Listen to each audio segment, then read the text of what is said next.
close encounters with some of the very top talent in the world. And the Coronavirus or not. Coronavirus or not. Undaunted by the plague. The gentleman sitting next to me on my left here demonstrates that there is no ceiling to the kind of people that come to this thing. I have been dying to do this panel for 3 reasons. First is that I've been an admirer of Bill's work since there was Bill's work. I think very early in your career I started reading your stuff, and have always loved it. Over the last couple of years, you and I have had the opportunity to chat a few times for different interviews. There are some artists who, pretty much let their art do the talking. Bill also lets his mouth do the talking. He's one of the great interviews, one of the great, person of great insight and depth in talking about your work and all things.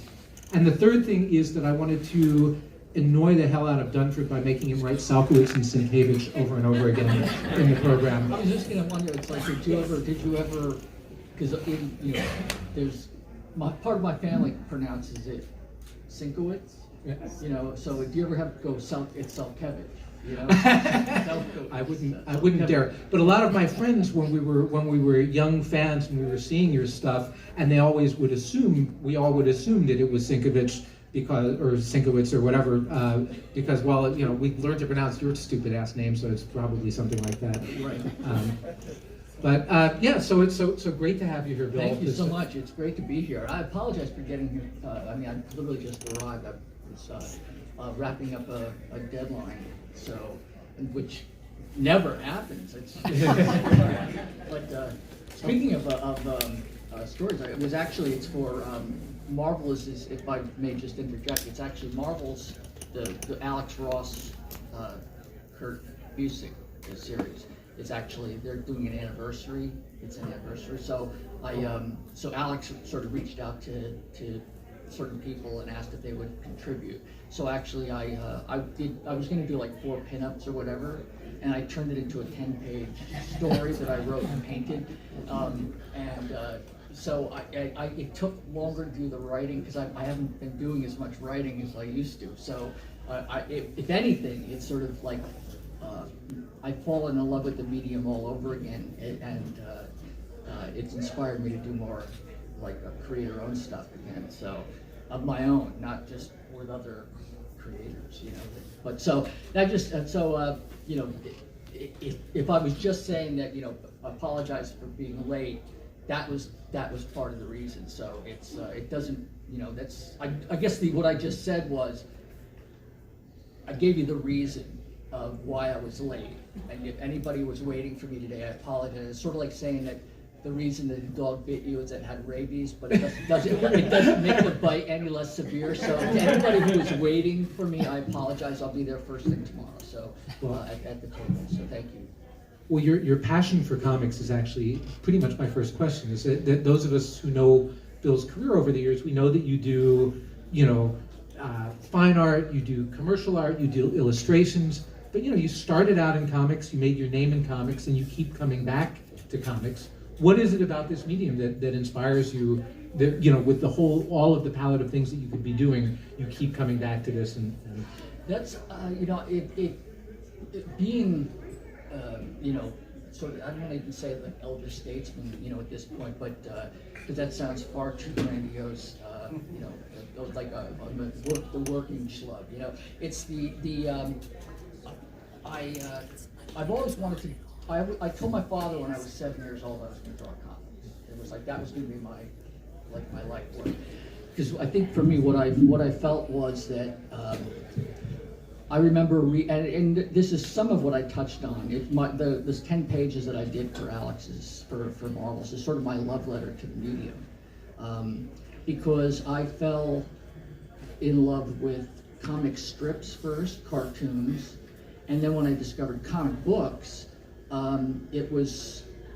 What was amazing about all of them together is that you could have, and just looking at comic strip sake, which was my initial introduction, you could have like a Dick Tracy, and then you turn the page and you have a Peanuts, then you have Smokey Stover, and if anybody knows what Notary Sojak is, like You know, okay, I was gonna say, it's like, I was gonna say that's going back a ways. So, but, you know, Felix the Cat, and realizing that there was serious stuff, there was romance stuff, there was like realistic drawing stuff, there was and even the stuff that I thought was realistic at the time, like George Wonder's Terry and the Pirates, with these bizarre sort of things, but really amazing, you know, faces that were just crazy, and then really interesting backgrounds, and then Snoopy and Charlie Brown. You know, it was like, I thought, you're telling stories, and you can jump from style to style. The medium can handle anything. And then my love for the medium, and then getting into fine art and illustration and film. I mean, David Lynch was a big influence on me as well. But it was almost like I found the medium I loved, and there were all of these bizarre rules about what was allowed to be sort of pushed, you know, what they could do.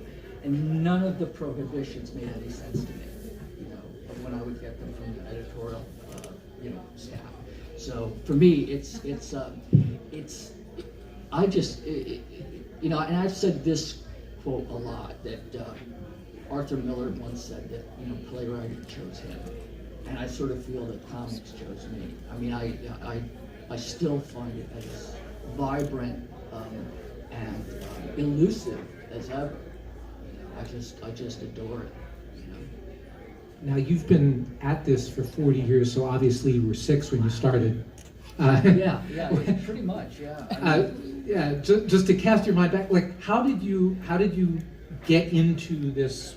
Like, were you aiming kind of like a missile for the comics industry, or was that something that you found you could do? Or like, how did you get into it in the first place? Well, I was actually in art school, a school in Newark, New Jersey. I grew up in farm country in Sussex County, so I was, you know, working jump crews for horse shows and stuff, and that kind of baling hay. But I always loved comics. Comics were a great way, because again, I think a lot of people who read them also, and some of the people who actually work in the business as well, or in the, you know, and the guy makes like a real demarcation between the business and the medium. You know, because the two sometimes are at odds, to say the least. But I found that you know, I would do comics for my friends, and draw, and even write them and draw them for myself. You know, I'd do my own letter columns, you know, make up letters, and I mean, I was just all in. And when I went to school in Newark, that was when I discovered jazz. Because I didn't grow up when there was no jazz. I mean, Benny Goodman might have been, you know, the closest my father would listen to, you know. But because the school in Newark actually had, it was called Arts High, and there were musicians and singers, dancers. Savion Glover he was there. Melba Moore went there. She was a singer, really wonderful singer. And the top floor of the building in Bray, it was right down the street from Rutgers, and it was an old building, and the top floor was just all of the artists, and that it was there that I discovered fine art and advertising, because it was divided into 3 different categories. It was, first year was general courses, second year you had to pick between illustration, fine art, and advertising. And I said I want to take some of each, and they said you can't do that. And so, right, I mean, I guess I was just like, well, again, that makes no sense to me. So I just sort of, I would walk out of classes and just go into life drawing or walk into advertising. So I kind of became a little bit of a nuisance to the people who ran the school. But in my second year, I actually became really good friends with a lot of the underclassmen. And I still remember one of the things I said to one of my fellow students, I wanted to sort of do in comics and then sort of bring illustration to comics. I wanted to be a combination, I said, of Neil Adams and like Bob Peak or something like that. And I think I was 18 when I said it. And but when they were graduating, school was over in May, and I thought, well, let me just put a portfolio together of stuff. And I didn't think my work was good enough for Marvel. Marvel was sort of very daunting to me. And this was of course the time when there were a lot of Neil Adams clones, you know. I mean, they were pretty much ubiquitous. And I had, initially when I first seen Neil's work, I hated it. Because when I was reading Kurt Swan's Superman and stuff like that, Neil started doing all the covers. And I remember it was just like, ugh. You know, it was unsafe, it just riled me up. And you can always tell when you're into something when your response is not apathy, you know. Later on, I don't know if matured is the right word, but I fell in love with this stuff. And I said, I wanted to draw as well as this person. And so I think what it might have set my work apart from other quote clones is that I sort of didn't try to copy his poses. I tried to copy the drawing ability and the reasons, like go sort of behind the stuff. And so I put together a portfolio of DC characters, and they were all the characters that Neil had done. You know, I mean, it was some of the JLA and Batman. I did a bunch of pinups, and then I also did about 3 or 4 pages of a narrative, and then I inked a bunch of pages. So I kind of did a general idea of what I thought they want, and maybe it was 15 pages total, and I went in without any. You didn't need appointments back then, or if you did, you also didn't need to give a blood sample or like your passport and need to get like one of those tags and have somebody like buzz you in. It was like I just showed up and I just waited, and I thought, well, my goal was to at least get a review, and if it didn't work out, then I could always go back for my final year of art school and decide what I wanted to do. So I felt like it was giving myself a barometer of where I was in sort of a progress. And because I thought I'd get into comics, even though I was falling in love with painting and fine art and illustration, I thought, well, let me hedge my bets and like draw on the comics in the Neil Adams sort of style of you know. And Vinnie Coletta, an inker whom some of you may know or have heard of, was the art director at the time. And he liked my stuff, but he said, if I hire you, you'll be out on the street in 2 weeks, because it was during the time of the DC implosion.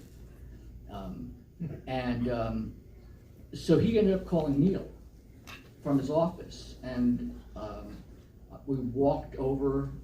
I guess somebody who happened to be visiting there from Continuity walked me over to Neil Adams' studio, to Continuity, and then Neil looked at my stuff and he sort of pulled out the portfolio, and I'm like meeting Neil Adams for my hero, and all of these people at Continuity sort of gathered around me, and I'm there in my my Eiffel Tower tie and my brown polyester attire, and I think I met Dennis Cowan that day, and Alan Weiss, and I think Mike Nasser, who was literally probably one of the best, sort of most adherent, acolytes of Neil's stuff at the time, and Neil called a shooter at Marvel and said, "There's this kid I want you to see." So I went to Marvel, and I found out later that Elliot Brown, who was one of the people that he was like the staff photographer at Marvel. I think they used to have this thing, and again, Marvel and National Lampoon and other places in DC, I'm not quite sure if it was at the time, but I found that they would get so many submissions that what they would do is they would point to one of the other people on staff and go all right, you're going to be the editor, and I think it was Jim Owsley, and it was the edict was go out there and just trash the kid, whoever it is. It's if the stuff is not good, And like he came out like looking at my stuff, and I think he was ready to sort of like do the bit. And then he said, "Excuse me a minute," he walked back in, and I didn't find out about this until a couple of years later, a couple of years ago, where it was, he went into Elliot and said, "This kid actually can draw." And so they brought me in and they offered me Moon Knight, because I think they saw the whole Batman stuff. They said the costumes don't matter or whatever. It's like, you know, you can tell a story. And so it was, I literally, you know, walked into the DC offices, left from the Marvel offices, not just with like a review or a pinup or a criticism or whatever, but with pretty much a career. It was like, it was a magical sort of like, and I was far too young and far too naive to be scared or to know any better. It was, you know, I mean, that's the one negative about aging, is that, you know, when you're young and you don't know quite what your limits are, it's like there's an obliviousness to it that I try to maintain. I mean, I'm oblivious in so many ways, but it's like there are certain things that I cherish about that kind of obliviousness, you know, that lack of knowledge. So, so that was pretty much like how it started. And then, and I think if I had what my style developed in, you know, has turned into, and I think it's still changing. If I brought that style to the offices, then there would have been no, I had to kind of Trojan horse my way in. So that's kind of what I was thinking, because, you know, as somebody that was reading this stuff, and that you had come in with this, you know, the style that everybody in the industry in the late 70s was trying to get and failing at, you like started with that. And, you know, and so I think that, you know, like a lot of people that were sort of looking for that, Neil Adams himself wasn't doing a lot of art at that time for comics.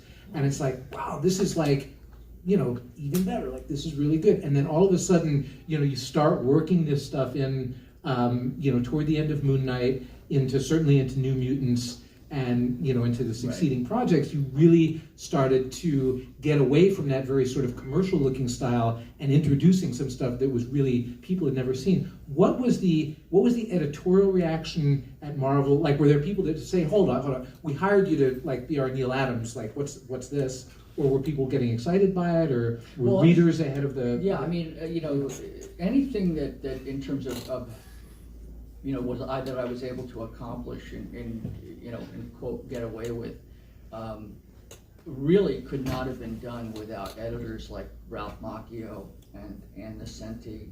Archie Goodwin, you know, rest his soul. I mean, he was such a, you know, a huge influence and a support system.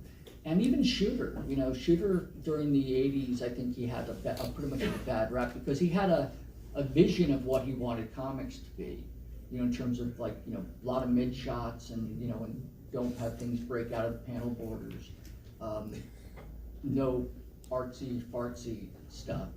Another set of rules for you to scrupulously obey. Right. Well, the thing is, Jim and I actually got along great. I mean, we busted each other's chops, maybe because we were both from Pennsylvania, you know, and maybe, I think he's also Polish, which, you know, that's two battles that were battled with two unarmed opponents, you know. But it was,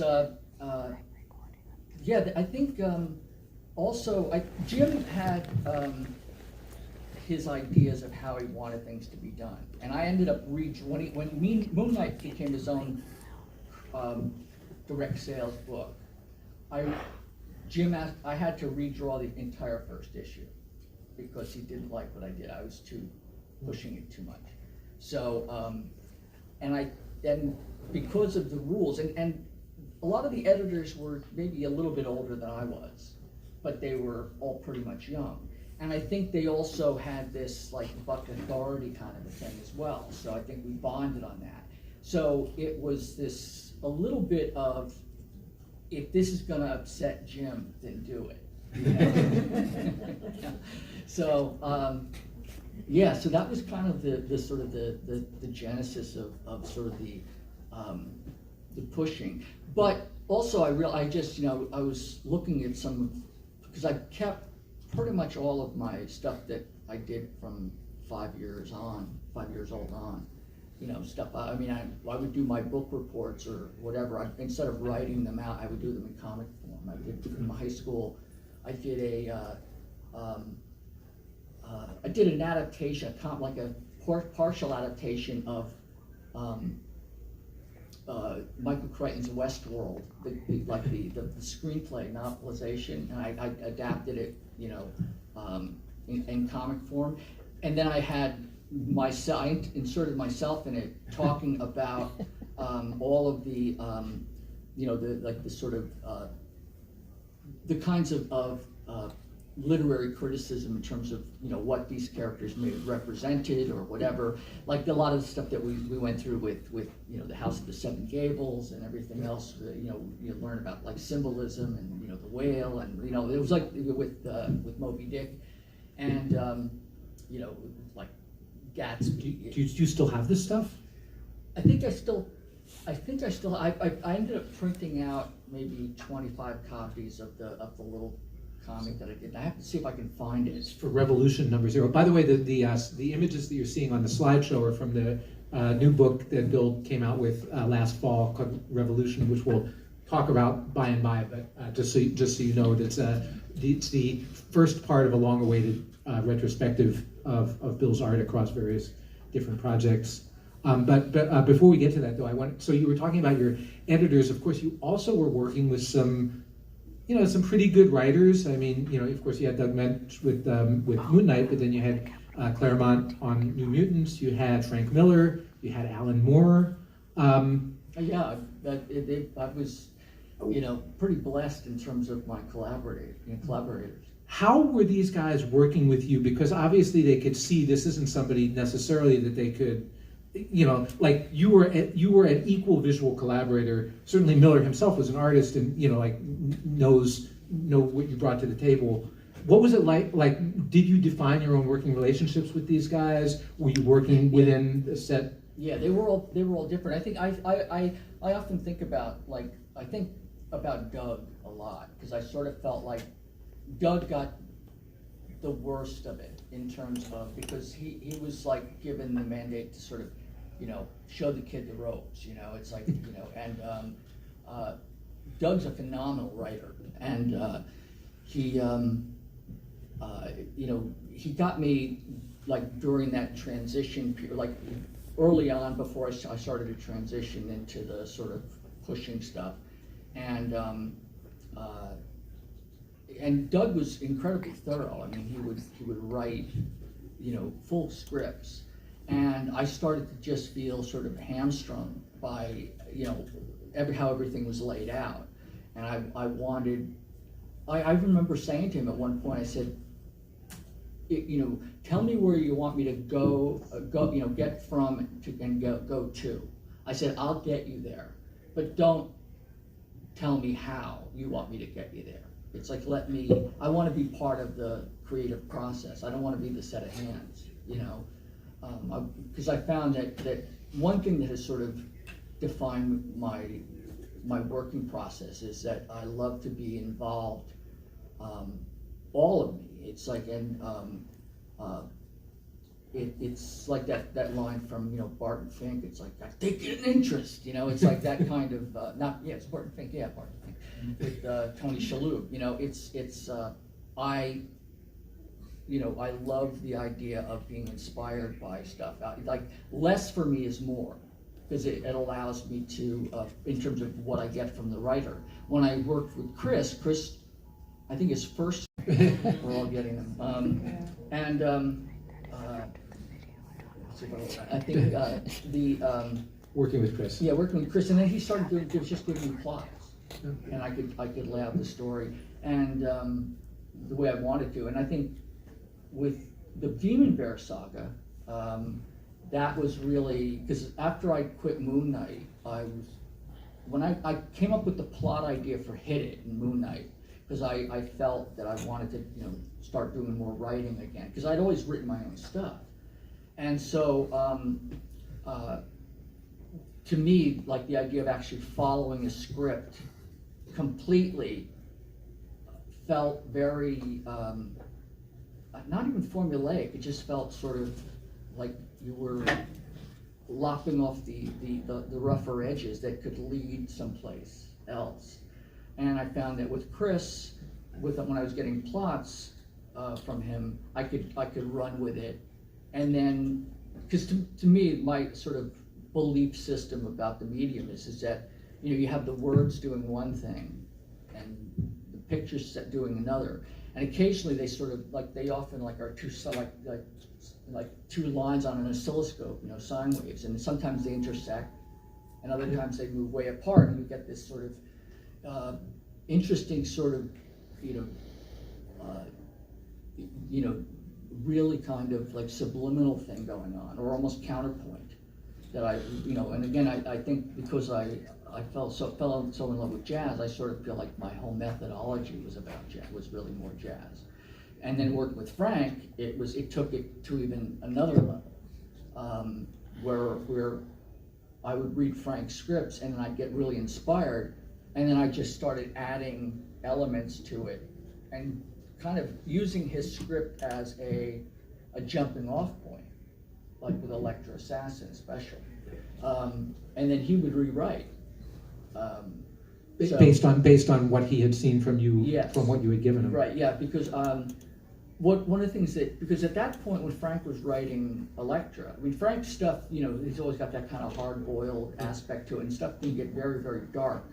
And I can go dark too, but I also felt, maybe because the way I was raised, some of what my coping mechanism for me was to find a sense of humor in things. I really like a very bleak, dark sense of humor. And also because Frank was really into sort of the martial arts stuff and the ninja stuff. I enjoyed that stuff, but I also felt like a lot of the stuff was sort of, I couldn't take it seriously. It was in the way of, like, with the gravity, and so I felt like the story felt kind of like a comedy in some respects. So like the whole opening with with her inside like her mom's belly, kind of from the point of view of a young child. I mean, that just, I don't know where the hell that came from.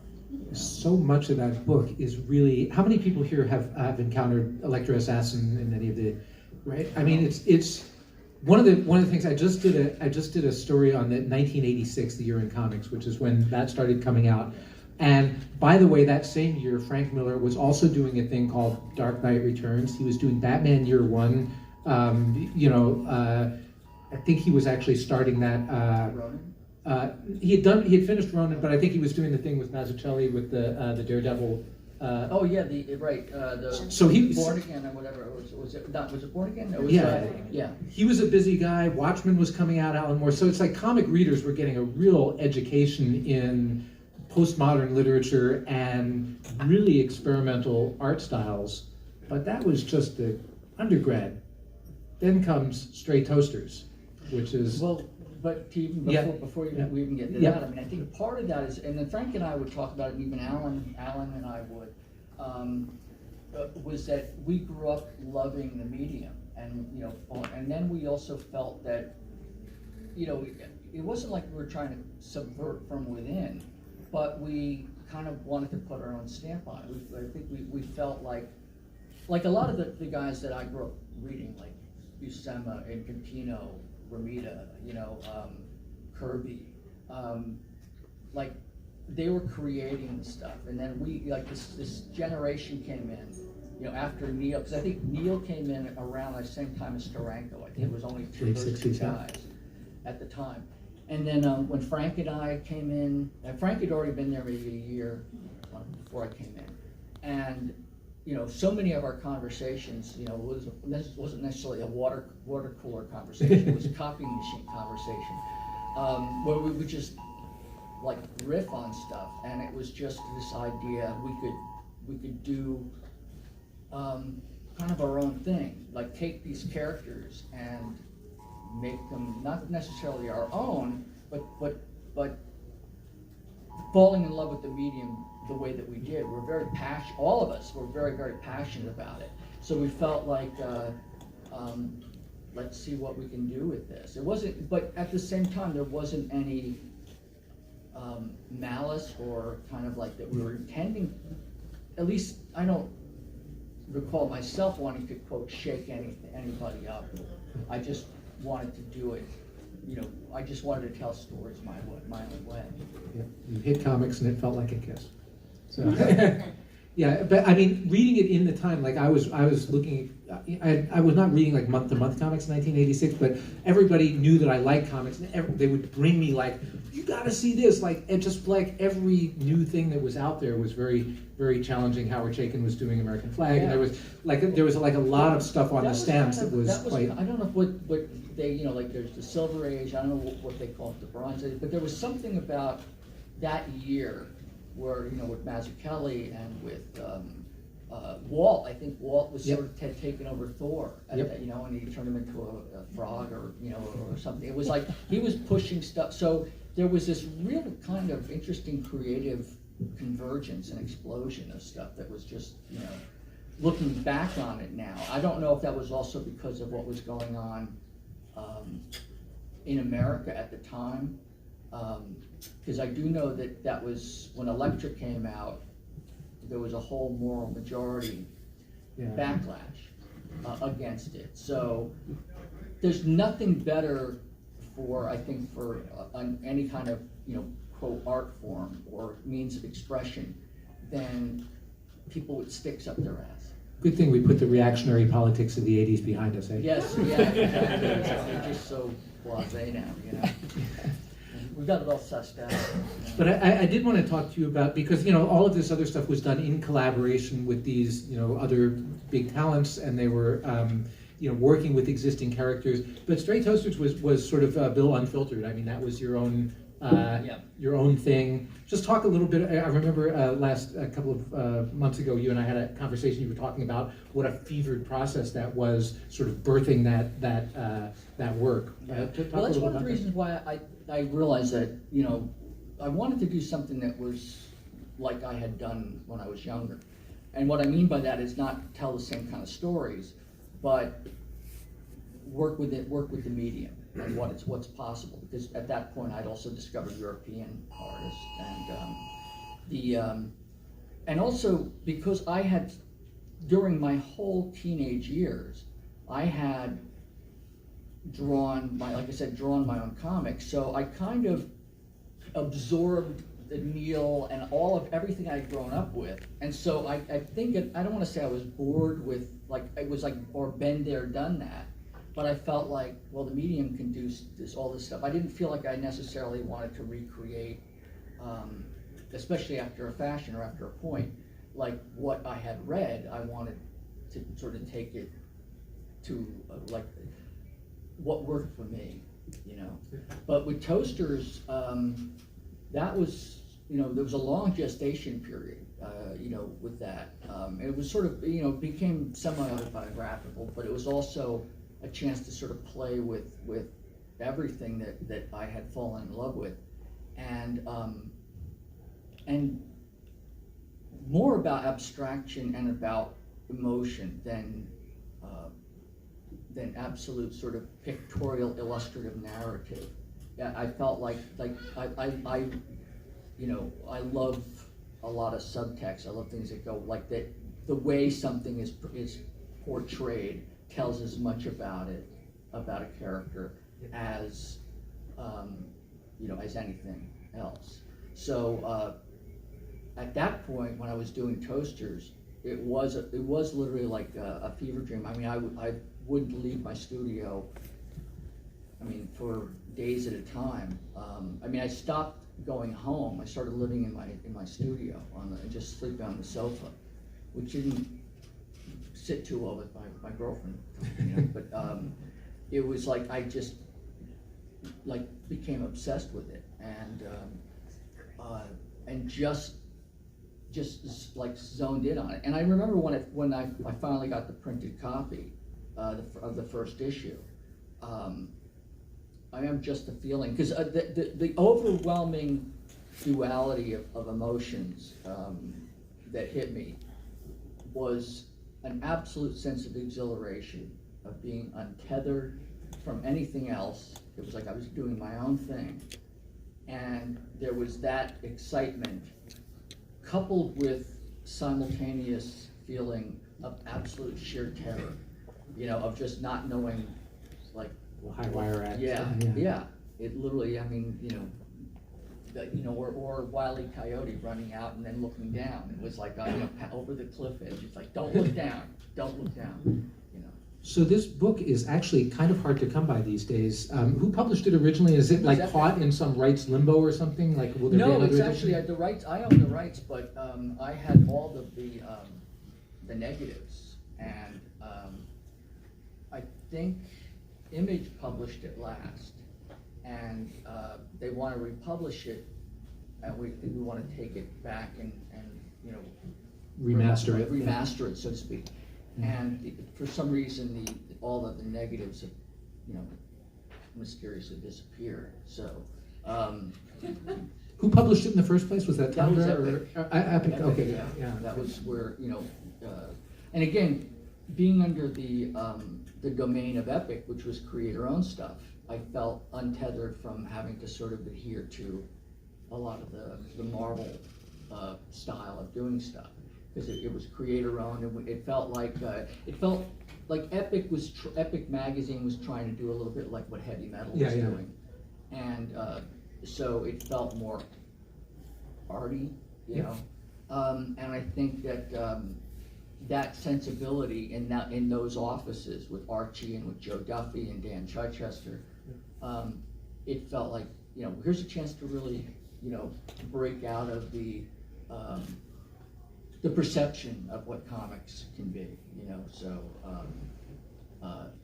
and again, not that it was any kind of master plan of, like, you know, that we're walking around going like, we think that comics can be this. It was just, we were too busy living it and doing it to sort of assign any kind of motive or any kind of goal. It was just, like, just see where the sleeves. Now, by this time, you had established this really, like, distinctive, instantly recognizable style. You were starting to get people that were emulating your style in different ways. You started to branch out from comics and doing illustration. In fact, my wife and I are big fans of the animated series Adventure Brothers. And we found, like, just randomly, like, one of the box sets of, like, the, you know, one of the seasons. Yeah. It's like, wait a minute, that's Bill's stuff. What are, I would say, you know, and a lot of these commercial projects, it's like, you know, nobody knows about them until we see them, or you don't see them. What are some, I would say, the top 3 most fun or interesting, cool projects that you were involved in outside of comics that maybe a lot of comics people don't know that you did? Well, there are a number of them, and each one of them is sort of an unusual, you know, some of them are like a little more major, and some of them are minor, and some of the ones might be things that people have no idea. Like, I remember when the first video game of Resident Evil came out, I even forget who did the game. They called me to do the cover, and that was one of my first digital pieces, because again, at that point, I think, like, when I was doing big numbers, that was all pre-digital. So I was actually airbrushing soft photo. I didn't hit you know, hit the blur tool in Photoshop. You know, it was like I was literally like spray painting stuff to get it just the right level of out of focus. You know, so the idea of you know, running with stuff like that became you know, fun, but I was also worked with, because I also fell in love with illustrators who did movie posters, like Bob Keith, and Robert McGinnis, and, you know, just so many of them, and illustrators like Bernie Fuchs and Mark English as well.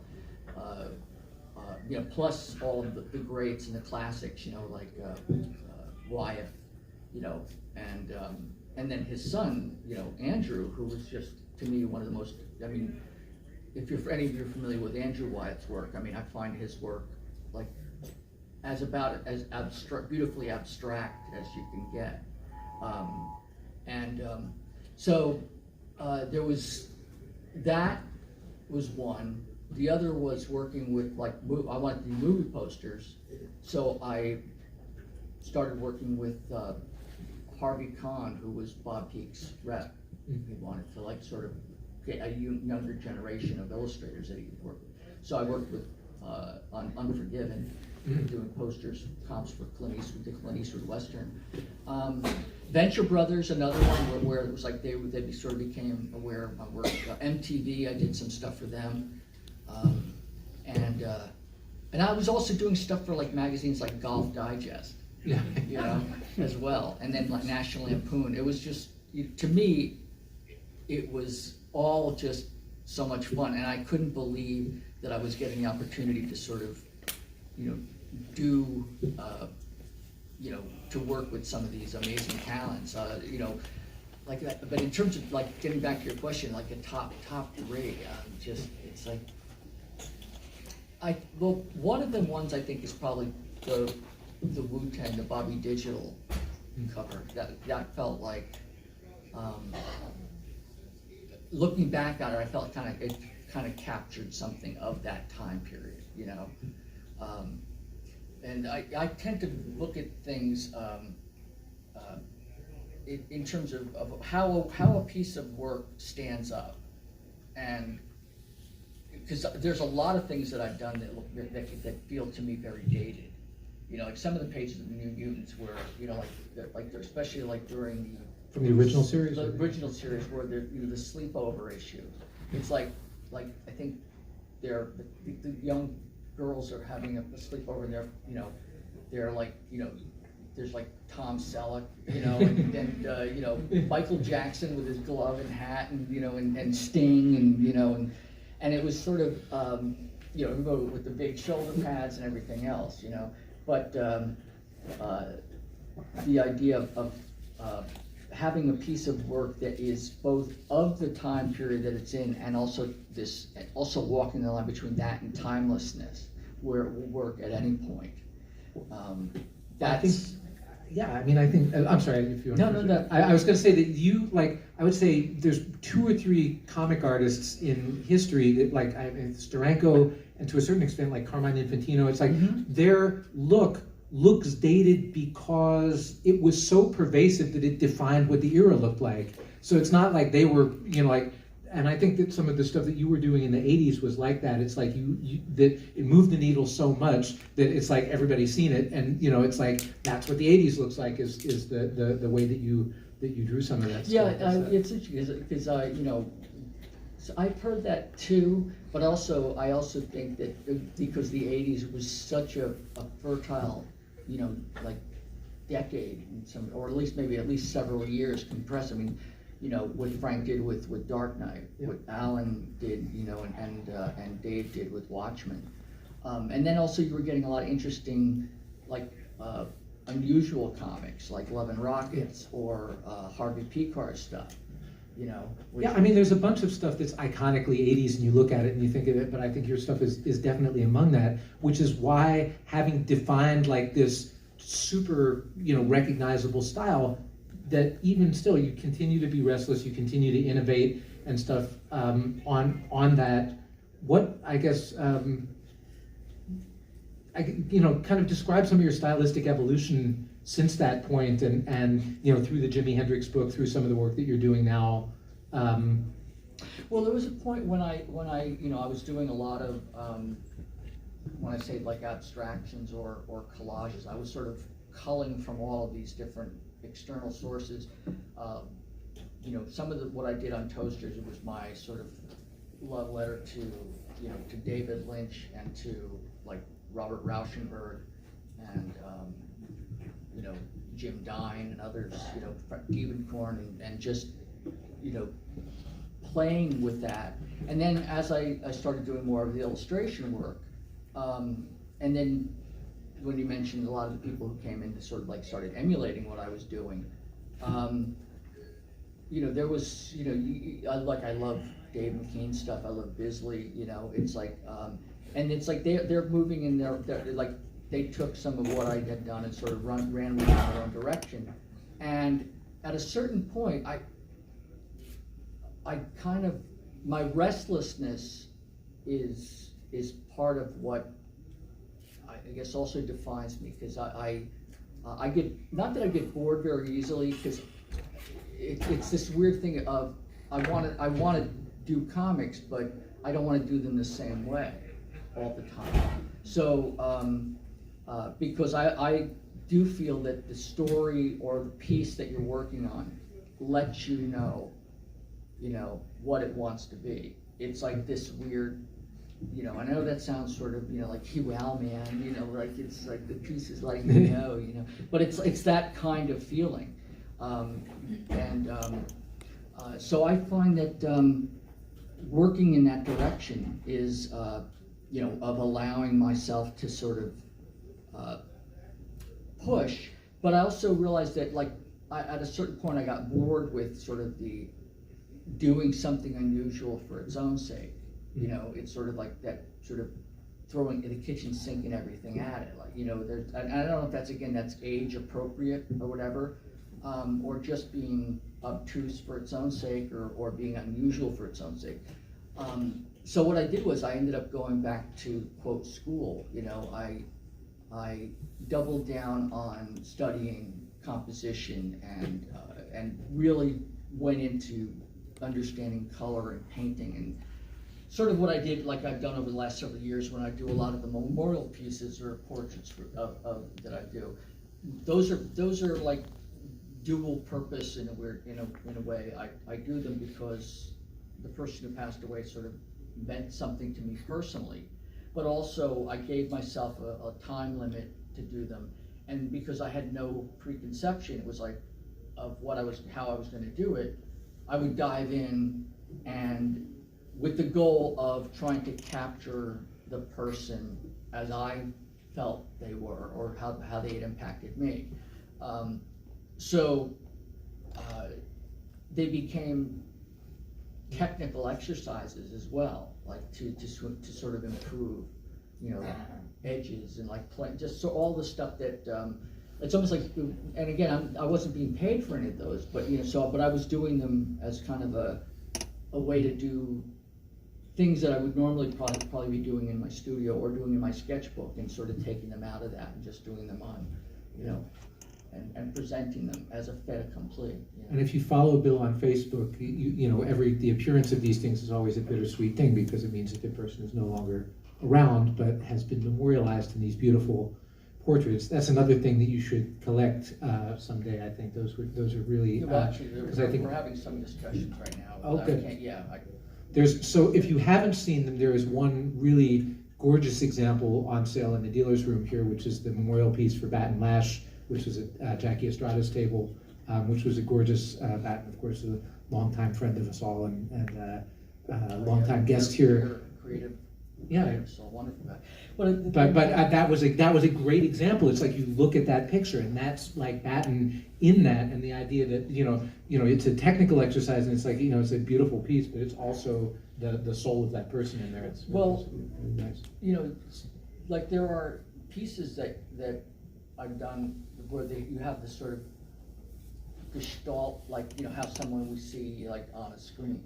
And it's very different when it's somebody that you actually personally know, or knew, and it's, and so there's an investment in it that, I mean,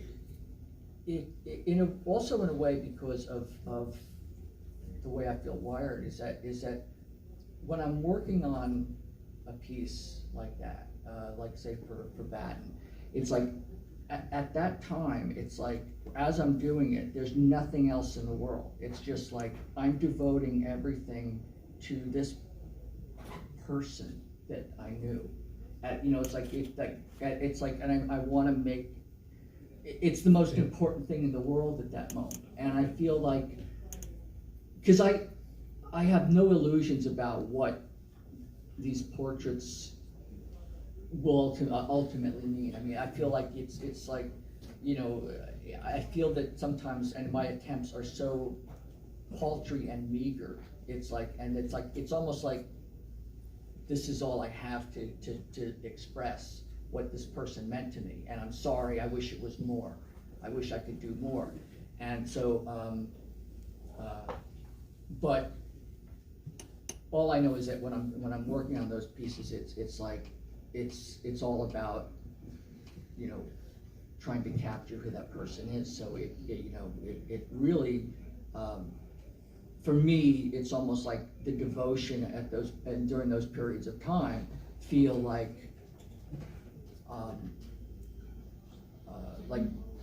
sitting, Shiva, it's that kind of thing where I'm just sort of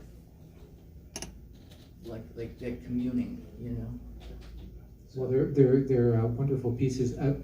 Do we have time to take a question or two from that?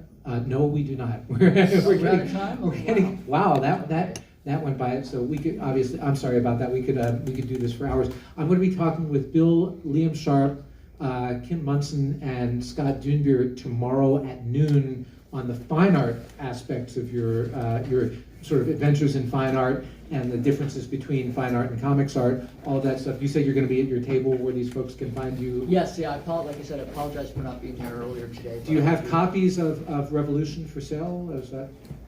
Mysterious Galaxy has some. Mysterious Galaxy has some. So don't miss this book. This is really cool. If you like Bill's art, this is a really awesome Thank you. awesome Thank piece. you all for coming. Thank you, Bill. Thank you so much.